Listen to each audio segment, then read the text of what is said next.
Mr. Chairman, this is really a moment of great joy out of a situation of tremendous tragedy.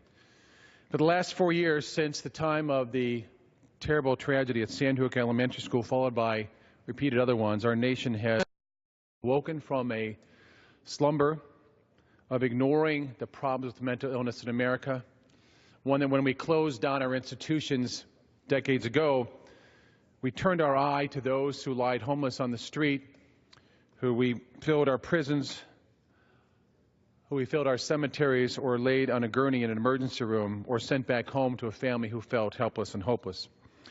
We've changed now to a situation where we're coming together on a bill that will save lives. This is a new era of health care and the next generation of hope for Americans that really transcends boundaries. To all the families who brought their stories out of the shadows, that dared to share their sorrows, their hopes, their shattered dreams, today is a day of joy. And today is only possible, I say to all those families, because they dared to step forward.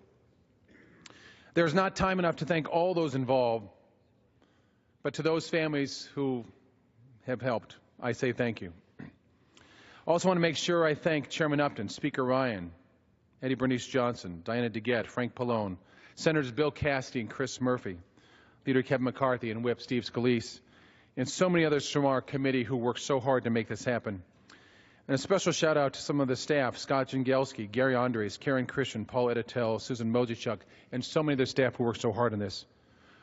We can look back on this moment in history and say today, although we have much to do, and although we didn't get everything we needed everything that we did get, but this is the moment from this day forward we can say today we took action to save lives. And I yield back.